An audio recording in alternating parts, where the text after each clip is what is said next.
This episode of Now This Is Lit is brought to you by Audible. Check the link in the description to get your first Star Wars audiobook free. Everyone loves free things. Click that link. Do it. This show is also brought to you by our patrons. If you want to support the show in a different way, with just $1 a month, you can join our Patreon at patreon.com/StarWarsLitPod. You can get a sticker. You can get access to an exclusive show that we do every month that's wild and chaotic and fun and something you can only get by becoming a member of the Patreon. There'll be so many more perks very, very soon. But for now, do you want a sticker? Do you want a sticker that has a Now This Is Lit logo? Because it's fantastic and I love them. But I also want to give them away because there's just a stack of stickers on my desk. So if you want one, $1 a month. Patreon.com/StarWarsLitPod. A long time ago in a galaxy far, far away.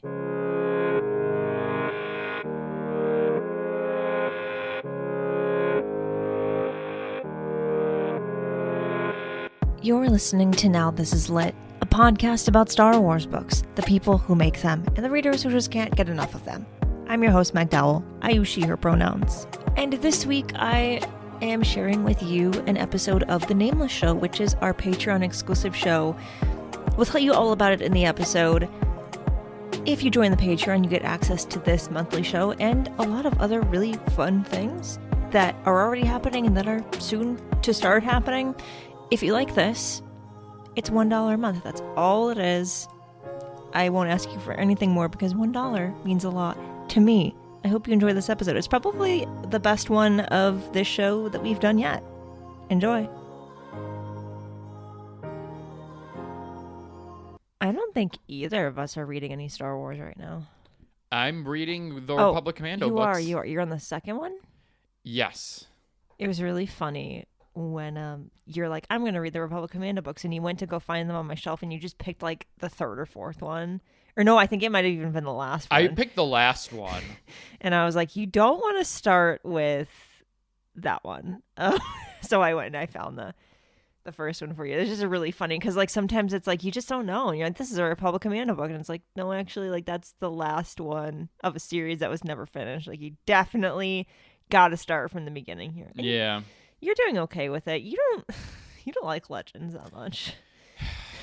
Yeah, I don't know. It's not a nostalgia thing for you, No. so like you just really struggle sometimes. And like I really struggle. Straight sci-fi is really hard for you too. I think it's just not for you. I don't know, man. I don't know. Yeah, I think I think it's probably that I don't have the nostalgia for it. Yeah, I get that. And I'm coming into it one, with the fresh eyes, and then two with, primarily the experience of canon, and I'm just like, most of this is not as good as what we're putting out now, I mean, look, there are the exceptions. Like there obviously been Legends books that I've read and enjoyed quite a lot, and are among my favorite Star Wars books that I've read. And then everything else is just a sea of 3 stars. yeah, because like they're not bad. It's that era in Star Wars publishing was just such a different time. Yeah, it was such a different time just in general, and it's been interesting because like the Essential Legends collection here, I go on my promotional rant again. Even for me, it's been so good to like have an excuse to go back and read some of the foundational Legends books that I never got around to reading before. That and sometimes revisiting ones that I haven't read in a very long time. It's just been interesting. Big fan. There are some new Essential Legends collections books out today. But I am currently taking a brief Star Wars break. I have other books that have been sitting on my desk that I need to read, that I want to read. And we're not getting a ton of new Star Wars books for a minute. We're getting the Tempest Breaker audio drama in December. And of course there are comics. There are always comics. Yeah. But like in terms of like new releases, like we're getting a little bit of a break in terms of like it's slowing down compared to what it's been like this entire year. And as a reviewer and as a podcaster, like it's not the worst. Sometimes I love reading Star Wars, and I have more Star Wars to read this year, but it's not the worst to go read some other stuff too, because I think like you need a variety, and like agreed. I can't just read only Star Wars all the time. I need to like do other things. Yeah. The next book that we're getting is Mask of Fear in February. Yeah. Yeah. Some of you out there, maybe not in our Patreon, I don't know, have maybe read it already because they were... Well, one person in our Patreon has read it already, for sure. I was like, what are you talking? It took you a second, but you got there. You got there. I was like, what are you talking? Like, who are you? Do you mean? There you go. That was really funny. Some people out in the world have read it already. Yeah. I have not. That's okay. I'm really looking forward to it. Sorry, that was really funny. I'm struggling a little bit this morning. On that note, hello patrons. Welcome back to the show that we've been doing for almost a year and still haven't come up with a name for it. I'm so sorry. Man, how has it been almost a year? It feels like it's been longer. It really does. It feels like we've been doing this for 2 years. First episode was in January. Yeah. Oh boy. I love doing this show. Even though we haven't named it yet, I just listen. It's been a really rough year. Like, I'm not exaggerating about that. Yeah. It's gotten better lately, but it was still a rough year overall. It was. So, you know what? This show will get a name eventually. Maybe next year. If you're new to the show, I think there might be one or two of you that are new since the last episode. If you're new to the show, what we do here is we have a list of all the Star Wars Legends and canon novels that have ever been published. We're staring at it right now. And we have a random number generator that will pick a number and we'll decide which Star Wars book we're going to talk about in this episode. Sometimes one of us has read it. Sometimes both of us have read it. Most of the time, neither of us have read it. And that's what you seem to love the most, because then we just try to talk about a book that we've never read, and it's quite entertaining. And then end up talking about lots of other Star Wars things in the process. It's very fun, and that's why we keep doing it. And it's just for you. So it's kind of like just hanging out with us. It's fun. Anything else you want to talk about before we get into the book? I don't think so. I am very hyped about that Skeleton Crew trailer. Hell yeah. It's almost time. It's almost time for Skeleton Crew.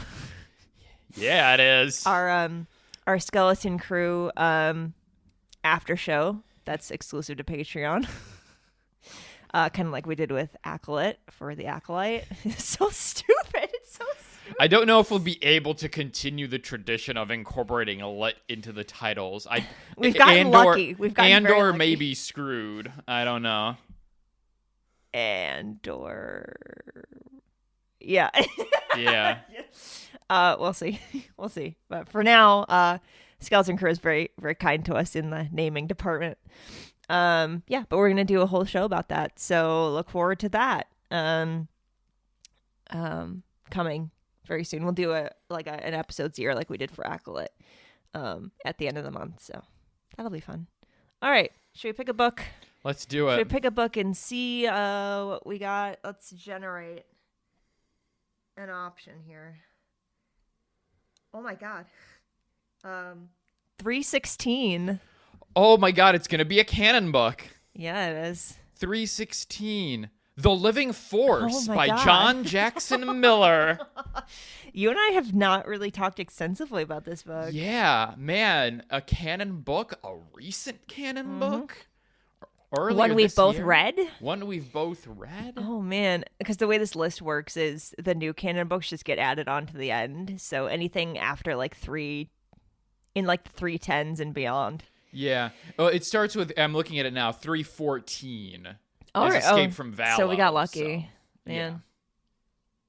Look at us. The Living Force. Got to talk to John Jackson Miller about this one. You may have heard that interview. Or you may have read it too.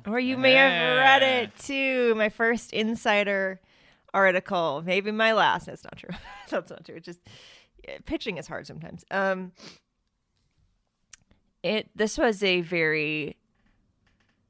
This book has a special place in my heart because I didn't read it like ahead of time, but I did get to interact with it in some ways, like way back a year ago when I was doing the prep work for our interview. Yeah, it was about a year ago now that we would have done that. And it feels like that was like 2 months ago.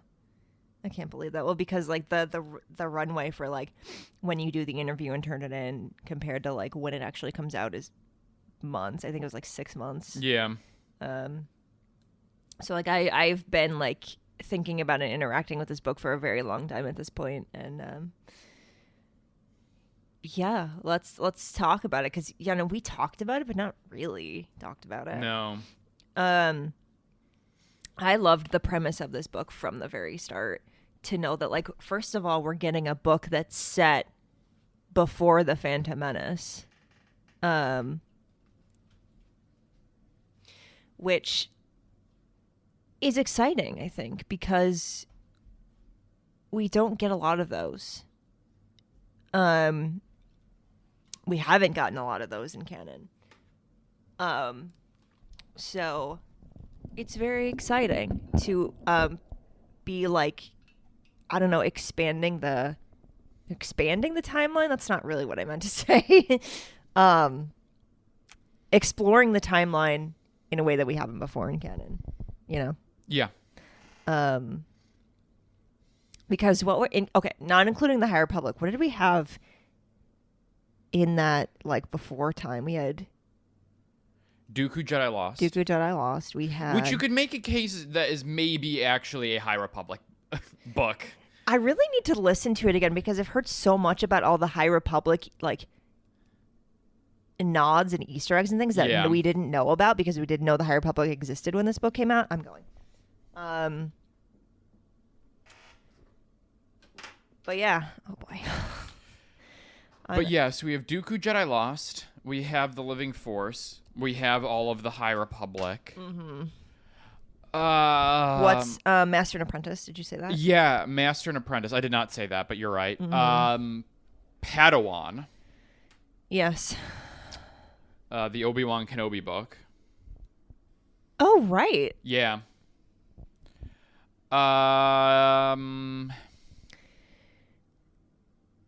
I mean, technically, like Queen's Peril takes place like during, but part of it is kind of before. But anyway, yeah, that's really it. That's really it. The other thing that really intrigued me, even from the point of the premise, is like it's all of the Jedi Council. Yes. Right, and like there's a lot of those characters that we haven't really gotten to interact with a lot. Even in the movies, like they might be there. We might know who they are. We know their name. We know things about them, but like we've never gotten like a point of view of them before. We've never gotten to like spend time with them, and so like we finally get to like we've interacted with Yoda and Yaddle and other Jedi Masters. Yeah, like your Plo Koons and stuff. But like first of all, not all of them individually, and second of all, not all of them together like this. Yeah. I was so excited about that, and it really delivered on that excitement too. And like one of the measures for me of like a really good Star Wars book is like, do I think about it after the fact? Like, are there things that I think about? And like, there are so many storylines in this book that I still think about, like the stuff with Yoda. Yeah. And the stuff with Yaddle. There's so much of it is like, it's so memorable. And I found that to be the case with a lot of John Jackson Miller's stuff, like Kenobi, for example. Like a lot of that, I just like, it's like in my brain. I think about it. I remember it, Yeah. I think the decision to pair off the council members and to tell the story as these kind of sets of pairs that you follow over the course of the book was a really good way to do it, because it is, like you said, you're telling the story of the entire Jedi Council, and that's, I don't know, what is like a dozen people, maybe more. And so it's like, well, how do you tell that story? If you were to try to do it individually, you would get overwhelmed very fast. Right. But I think, yeah, giving them all these little, putting them in these pairs and giving them these little mini adventures over the course of the book was such a great way to do it. Yeah, that and like getting to see them interact. Yes. And seeing like their relationship dynamics was so fascinating to me because, like, you know, the members of this council have been working together. Yeah. And in some cases for centuries. Yeah. And so like they have had relationships, bonds, they've interacted, but we haven't really gotten to see that. And so we're like just like coming into that and observing. I just thought that was so cool. That was just a part of it that just like, because you want to keep reading to be like, well, like what how are they going to interact in this situation, you know, or like how are they going to bounce off of each other or build each other up, or, you know, things like that. Yeah. I like that. And I know we talked about that in our conversation in my interview with him, and it was a long time ago. I can't remember what exactly we said, but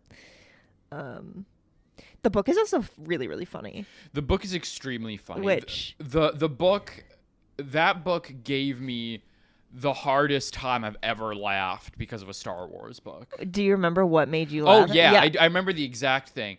It is when, so like, you know, the big plot sort of in the climax is, you know, they're having this big like sort of fair, like not a fair. It was sort of like a fair, but like an event to sort of celebrate, you know, the Jedi Temple on Quen and all of that. Yeah. And then there's this pirate and her gang, and they want to, like, you know, destroy because she's got this vendetta against the Jedi and so on. Right. And then she has the bombs set up to go off when somebody says the Republic stands with you. Mm-hmm. You know, like when someone says that phrase, and it's then at the end when it's Yoda goes and he says, "Stands with you, the Republic does." Or no, sorry, it was the Jedi stand with you or something like that. I think it was like, and then he goes like, "Stand with you, the Jedi do," like the Jedi do, and I lost it because it was so funny because it's like it was one of those things like in the book as I was listening to it, like I saw it coming. I was like, oh, they're giving it to Yoda and he's not gonna say it right, and I completely lost it because it was so funny. Oh my god. Oh, yeah. There were so many points. I was like, this book is just like hilarious. Which, you know, you don't always get that in a Star Wars book, which is fine. There are so many, every Star Wars book, like, you know, there's like that Star Wars like voice, you know, it's hard to explain. It just is there. But like, it's still at the same time, every book can have like a different tone. And like a different like approach to that overall like Star Wars like voice, and it was kind of refreshing, honestly, to have something that's just like so like lighthearted and like, you know, there's heavy stuff in it, but you're still laughing. Yeah. Do you have a favorite council member or members in the book?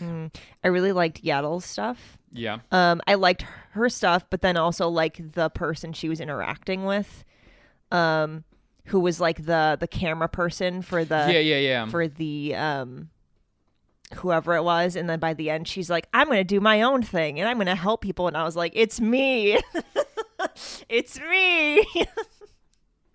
I really resonated with that storyline, but that doesn't surprise anybody. I honestly really liked Yoda's stuff too, where he's like with the guy at the end of his like that I think about that too, because I'm like, that's such a Yoda thing. Yeah. To be like, oh, I'm not gonna tell you about this tragic thing that's going on because you need to just like end it all on this note instead. Mm-hmm. I think about that so much. It just really, really stuck with me. What about you? Let me see. Those are both good ones that you reference. There's great Yariel poof content in this book. Yeah, there is. He's a delightful character. Kiadi, a controversial Jedi Council member, Kiadi Mundi. Controversial. Much older than we realized when we read The Living Force. We did not realize he was that old, and it turns out he's actually quite old. I like his stuff where the thing where he gets the plain shaved ice. Yeah. And when he goes undercover as like the gang member and he has to wear the fake like spikes on his head. Yeah. Like those are all good moments. Stacey's a lot of fun. Oh yeah. Just because he's like he doesn't really want to be there. But he's there. Yeah. Been there.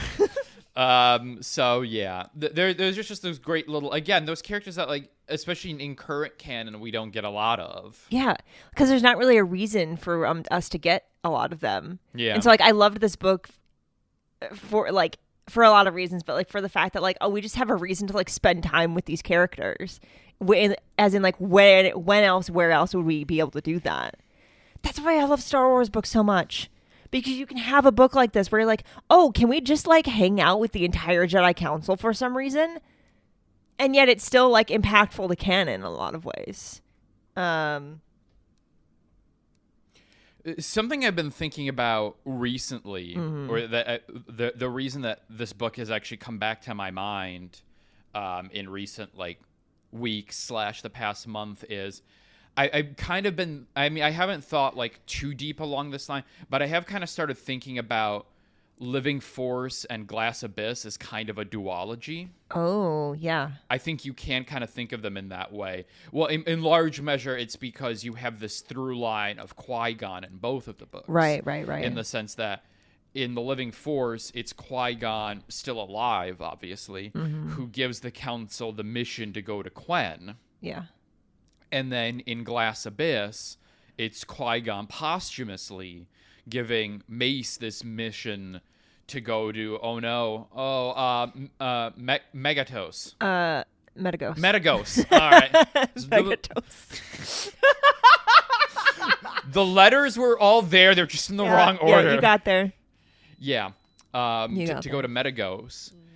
But I mean, there's that superficial, but then there's also sort of the kind of deeper thematic. It's like both of the books are sort of these stories about like the Jedi being like out in the galaxy, kind of among the people and trying to solve problems. Yeah. I really want to like try reading them as a duology. I think there's really a lot to be gained from reading them side by side.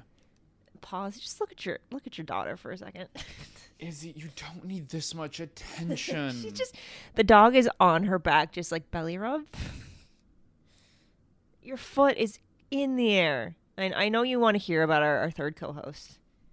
She's quiet today, but also very annoying at the same time. I think there are a lot of Star Wars books really in canon and otherwise where you can like read them together and have a completely different experience. Of course, I can't think of any of them now. We've talked about them before. Yeah, there's like Master and Apprentice and Brotherhood. Yeah. That you can pair off. Yeah.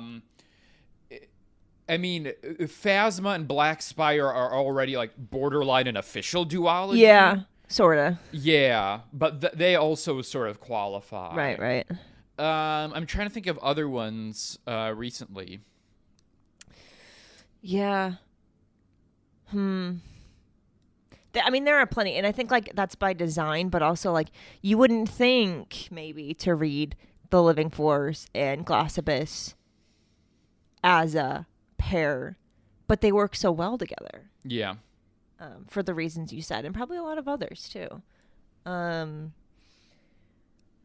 I want to ask you this because I posed this to you, or I mentioned this to you a while back because it was there was a tweet that I saw about this. Yeah, I can't even credit the person because I don't remember who I saw, but it was a few months back, and so I want to pose this question to you as sort of food for thought: is The Living Force the last High Republic book?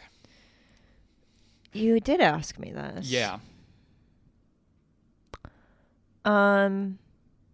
As a matter of like periodization, it may well not be, because we know that the High Republic technically ends a few decades before. But we're less asking like a question of chronology and more we're asking like a spiritual question. Is it the last High Republic? Well, I think so, because you're getting the final like remnants of the era are shutting down. Yeah. You know, like literally these outposts are no longer going to exist anymore because they don't need to, because they don't want to dedicate the resources. Whether or not that's a good decision is a lot of what the book is exploring. But I'm going to say I think so. And I think that was a very interesting element of it, to be like, hey, like, remember this era, literally, of us having all these outposts and being among the people, not just all on Coruscant, just doing whatever. I think so. I think I like kind of thinking about it that way, because that's kind of the moment where you have the turning point of like, oh, we're never going back to that. And now when we move forward, everything's going to be so much worse. And you can see in the High Republic how they've moved further and further away, even in the era of like this golden age, to like where we see them in the Republic. Yeah, because I mean, a lot of the book is, you know, when they're on Quen. Yeah. You know, the folks on the planet sort of talking about this feeling of like, oh, we feel abandoned by the Jedi here in this part of the galaxy. Like, you used to be here, you had this outpost, it was manned, you had a regular presence, but now you're gone, and you've just kind of left us to, you know, fend for ourselves.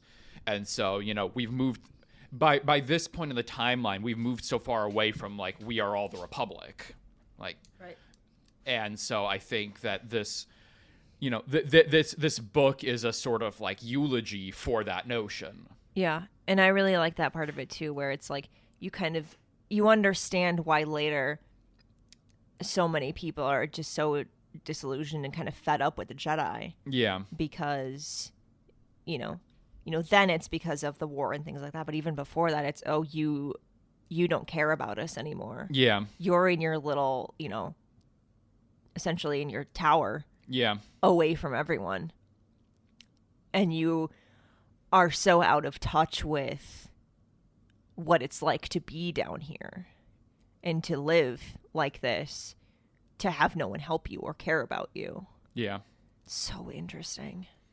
Yeah, I mean, I think there's a strong case for me. The candidate for last High Republic book, at least at this stage, would be either this one or it's Dooku Jedi Lost. Yeah. I think you could maybe make, like, in my head, the way that I'm thinking about it is like, maybe it's Dooku Jedi Lost as the quote-unquote last High Republic book, and this is almost sort of like an epilogue to the High Republic. Oh, I like that. Like, it's sort of like a postscript. I think I would have more to say about that if I remembered more about Dooku Jedi Lost. I haven't read it since 2019. Yeah, I haven't. I haven't. I listened to it back in, probably 2020, I think. Mm-hmm. But I mean, yeah, I think there's, because, like, you know, when you look with Dooku, him being, you know, by the time we get to the prequels, he's one of the last of the kind of High Republic generation. Right. You know, like, who kind of came of age in the latter High Republic. There's obviously, like, you have your Yodas and your Yariels, but they kind of predate it. Like, they've been around even longer. Right. But Dooku is being one of the last sort of Padawans of the era who's still around. Mm-hmm. And then, you know, him sort of leaving the Order, and the reasons that he ultimately becomes disillusioned with and leaves the Order, of having to do with the Jedi and the Senate and their role in the system, and, you know, their complacency with, you know, a republic that is, you know, gradually becoming corrupt and inept.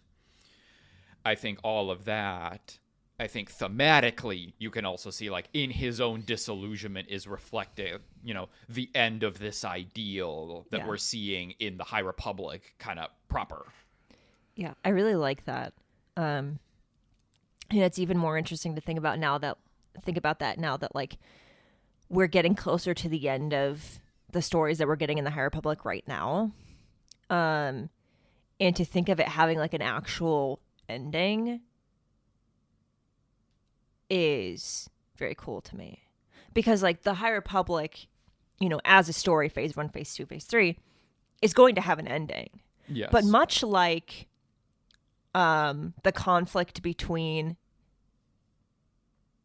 the Rebel Alliance and the Empire doesn't end when the second Death Star explodes, the High Republic doesn't really end when the story ends. Yes. Yeah, we're following one particular, extended episode within the High Republic, which is this whole, the entire saga of the Nile and their precedents. Right.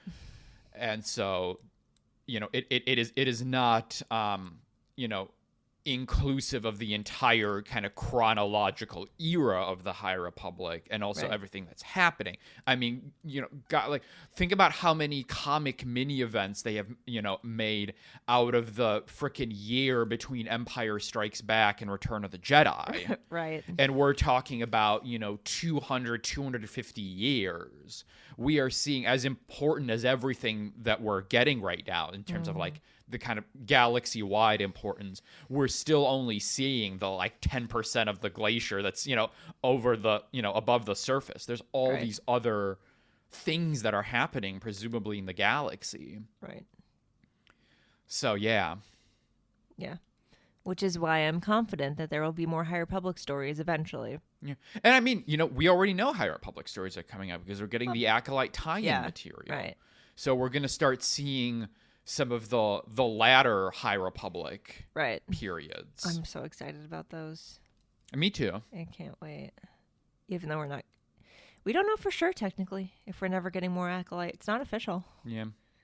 It will be one thing that I am interested about, and we've talked about this a little bit, is to figure out what note we're going to end the High Republic publishing initiative on. At least we can if we tack on that suffix there, then we are accurately describing it. Like this particular the High Republic, in as much as it counts as this initiative, is ending. Yeah.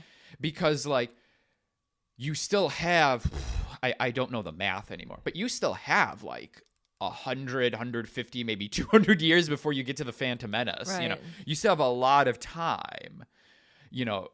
So we can gesture to certain things around, the decline of the Republic or the decline of the Jedi Order, but there's still a lot of time before those things actually manifest. Right.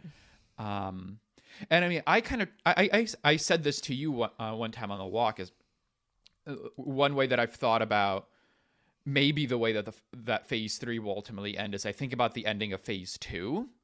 Because the way that you see the ending of Phase 2, and it wraps up the ostensible A plot, which is the path of the open hand and, their vendetta against the Jedi, that kind of gets wrapped up. But then with so many of the other characters, the story just kind of ends. We don't get resolution on what happens with Gela and what happens with, Olivia Zeveron and everybody else. Their stories just stop. Right. It's not like we see the end of their lives or they die or or anything like that. It just ends. Right. And so I wonder that about Phase 3, where it's okay, by the time we get to the end of Trials, okay, we will probably get, the defeat of the Nile and Marchion. And some people will, there will be some characters who will, maybe will die, get killed or whatever. And there will be some, storylines that will get wrapped up with those characters. But in other cases, just maybe they're just still dicking around the galaxy, and it's their story continues, and there's not really a per se resolution, on those characters. Right. And I like the idea of that. A lot of things are wrapped up, but some things aren't, and that leaves it open for either future stories that are going to be told, or leave it up to your own interpretation. Yeah. Wonder. Write some fan fiction. I don't know. It's fun sometimes to have not everything resolved, because then you can imagine, I wonder what they're doing now. I wonder where they went after this. Yeah. Man,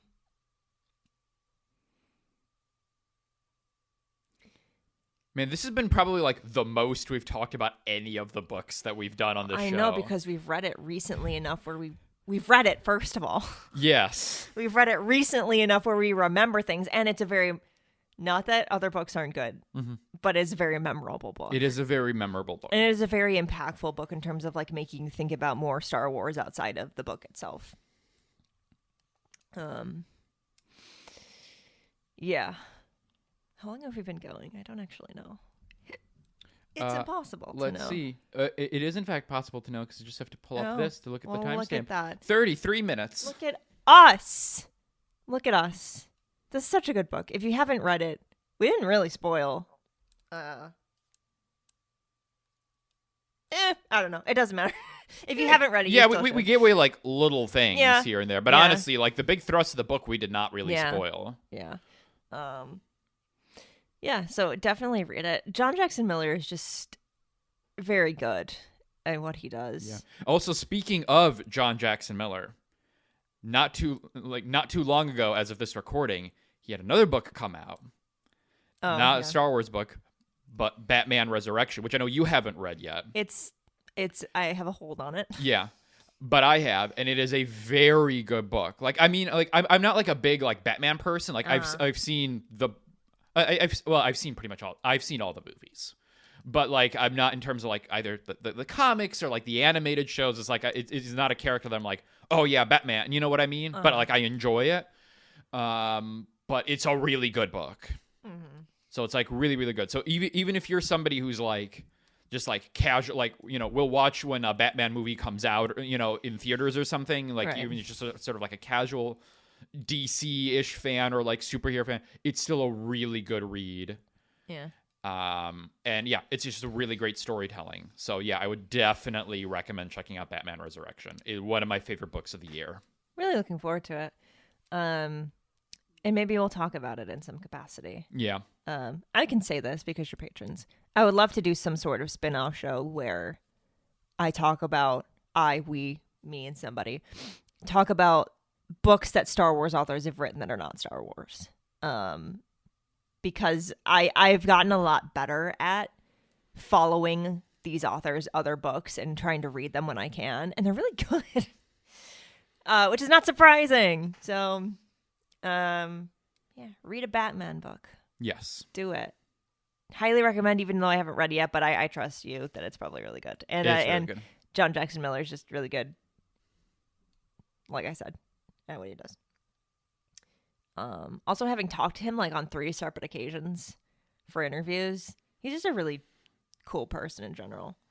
And just really loves the universes that he gets to play in. And yeah, it's fascinating to watch. It really is. I think that'll be it for this month. Yeah. Man, we didn't struggle at all this time. No, it's just like we had topics and we were hitting stuff and like had all these deep conversations. Isn't it refreshing? It is, as opposed to being on Wikipedia and being like, what's this? What is this book about? Although like the link hopping is quite fun. It is, yes. Love doing this show. We'll be back again next month to talk about another random book that we don't know that we're going to talk about until we sit down and do it. A lot of exciting stuff coming up. We've got our typical end of the year stuff, our book awards, our reading resolutions for 2025. It's going to be really fun. So look forward to all of that. And I'm going to get back to, I promise, having a show schedule actually planned out in advance so that you know what's coming out. It's been a rough couple months. It's fine. I appreciate your support, as always. Welcome to our new friends. We appreciate that you're here. Welcome to the chaos. We'll be back with another Nameless show with Skeleton Crew. I have to say that every time. That's how we're going to pronounce it every time. Okay. Well, it's like an automated, like robot thing when it has to pronounce your name or whatever. Skeleton Crew. There you go. Exactly. On that note, bye. Bye-bye.